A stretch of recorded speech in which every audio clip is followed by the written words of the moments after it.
Hello friends, this is Mr. Lalit Chintamani. From this video, we are going to delve with unit number 6 of fluid mechanics subject, that is external flows. So this is lecture number 1 on unit number 6. Unit number 6 has two parts, part A and part B. Part A is related to boundary layer formation. In that we are going to see flow over a flat plate, boundary layer thicknesses, that is displacement, momentum and energy, separation of boundary layer and methods of controlling them. And in part B we are going to deal with forces on immersed bodies. In that we are going to see lift and drag force, flow around cylinder and aerofoil. Now let's start with first part, that is boundary layer formation. Now let's see the introduction to boundary layer theory. Now in earlier days, it was thought by engineers that when a body is held in a flowing mass of fluid, the fluid exerts some shear forces on the body due to actual rubbing or friction action between the fluid and the surface of the body.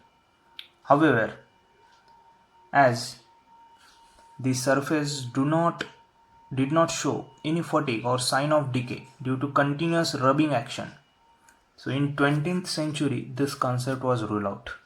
So in 1904, Prandtl put forward a theory called boundary layer theory. According to this theory, the fluid in the vicinity of surface of body may be divided into two portions.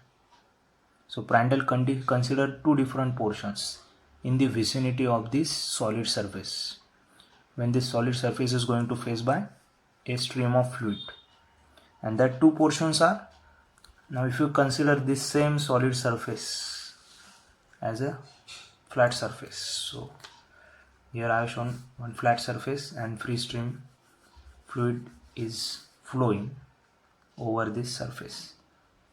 Now Prandtl considered two different portions. So one is a very thin layer of fluid which is in the immediate vicinity of the boundary, and second one, the remaining portion of fluid outside the boundary layer.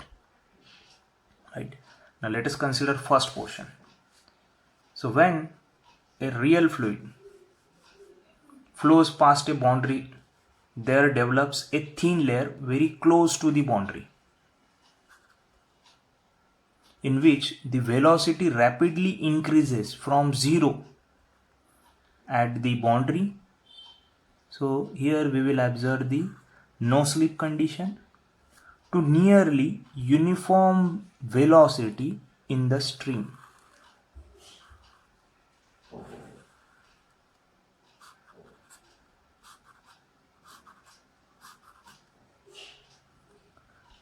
It is in this zone that the effect of viscosity is predominant. Why it is predominant? So it is because of high values of du by dy, that is velocity gradient, and that most of the energy is lost in this zone due to viscous shear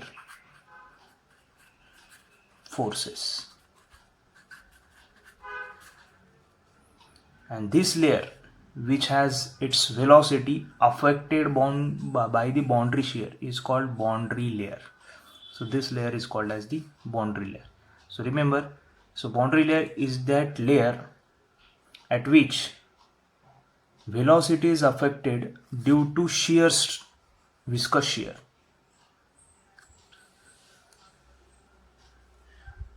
So have you understood this?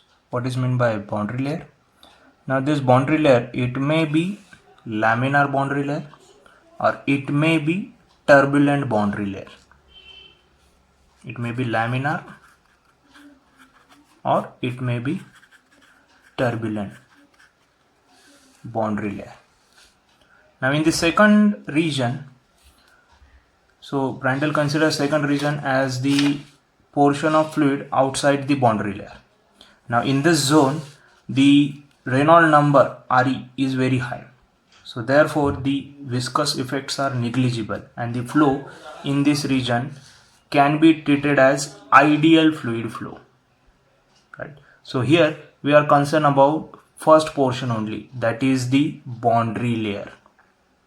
That means the layer, it is immediate vicinity to the solid surface.